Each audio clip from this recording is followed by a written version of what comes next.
All right, hey guys, welcome to this edition of the LA Sports Hub official podcast. We have another guest joining the show today to talk about the Dodgers. Go ahead and introduce yourself to the audience. Hi, my name is Amanda Howell. I was born and raised in LA and a huge Dodger fan my whole life. I'm currently the co-editor at DodgersWay.com. And Amanda, so the Dodgers bullpen has been an issue and a big concern for a lot of fans the last couple of years, not being able to really back up Kershaw or even Greinke when he was on the team. Now that they have a little bit more of a hole to fix with their pitching situation, what do you see the team doing to fix their bullpen issues? I think the biggest thing at this point is trying to pick up someone else from a different team and just kind of get fresh blood in the bullpen. I feel like Kenley Jansen is really reliable, but other than that, there isn't one guy in the Dodgers that I feel like we can hand the ball to and be confident that he's going to get the outs and that everything's going to go well. Everyone else has been kind of hit or miss throughout the past few seasons. Mm-hmm. So I think just getting some fresh blood in there and trying to get the bullpen some confidence.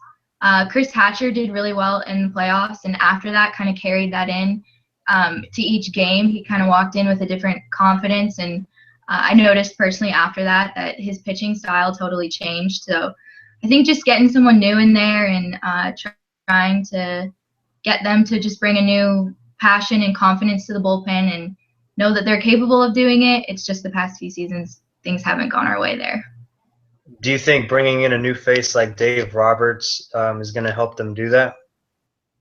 I think Dave Roberts will definitely help them do that. He definitely has a different approach than Mattingly did when it comes to managing and stuff. So I think the biggest thing with Dave Roberts is, since it's his first year and his first time managing, just seeing how he handles things, if he's going to make calls based on his instincts and what he feels would be best, or if he is still trying to impress the front office in some way. So I think just as the season goes on, just to see how he makes his decisions will play a huge role in that as well.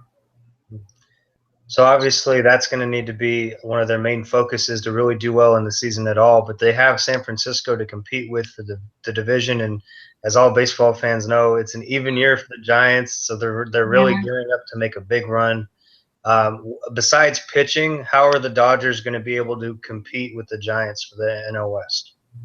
Offense is definitely key. If our bullpen's going to be a little shaky here and there, we're going to have to score a lot of runs and fast. So I think if our starters can maintain pitching and just keep it a close race and our offense and bats can stay hot, then we definitely have a chance in that category there against the Giants. Do you think that the younger players like Puig, Jock Peterson, and now Corey Seager's kind of been the latest Dodger to really be put on the spotlight, really, the last couple of seasons, about one each season, it seems. Are they going to be a big factor this season, or is the team going to rely more on the veterans?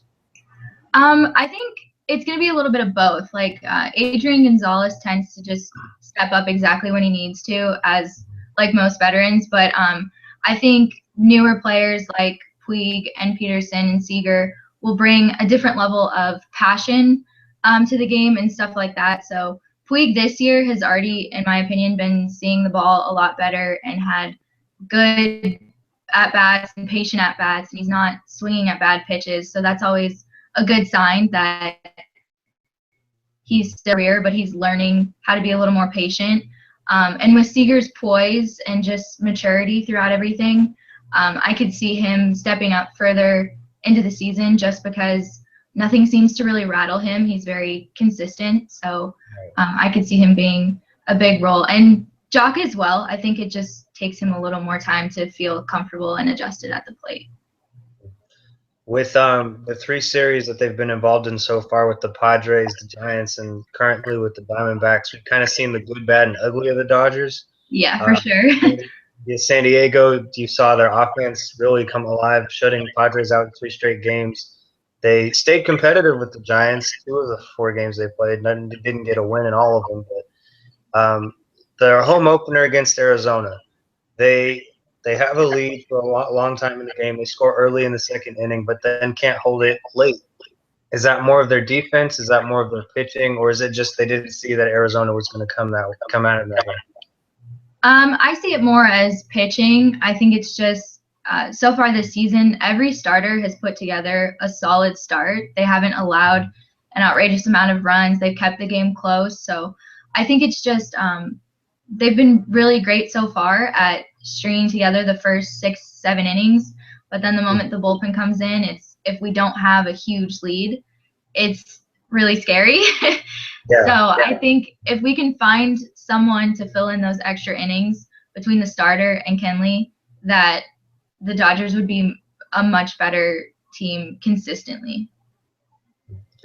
And so if the home opener is no indication, the Diamondbacks and also the Colorado Rockies could be some teams to look out for down the road. If they can time. Rockies, I don't know, the Trevor story, I'm just a little nervous because they always seem to have good offensive players and then trade them for no reason. So Yeah. Colorado might screw themselves over.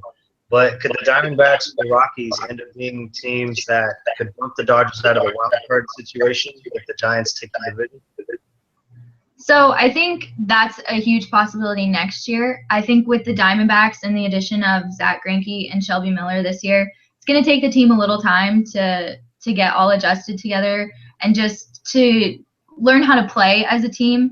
I think they have all the pieces to be a great team, but I think next year is the year that the Diamondbacks are going to be really scary because they'll be a little more comfortable around each other and know how to do that. And same with the Rockies. I feel like Trevor's story lately has just been crazy, and there's no denying that they definitely have a lot of talent on their team.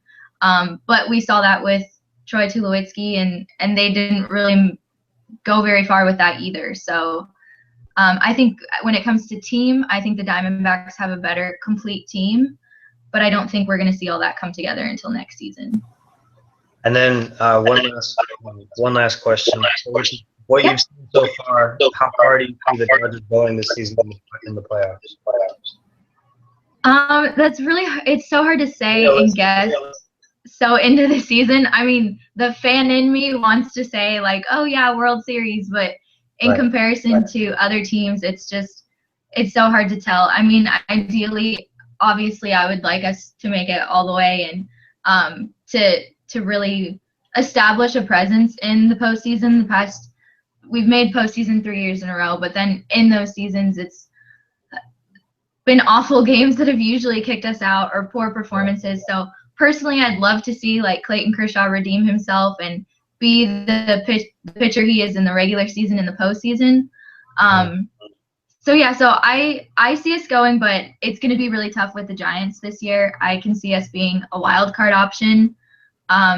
But yeah, I think the biggest thing is the bullpen and staying healthy. If we can patch the bullpen issues and get a lot of players back, then I think the Dodgers can make it really far in the postseason. But it all depends on how all that goes. Well, Amanda, thanks for joining. You're welcome. Thanks for having me. No problem.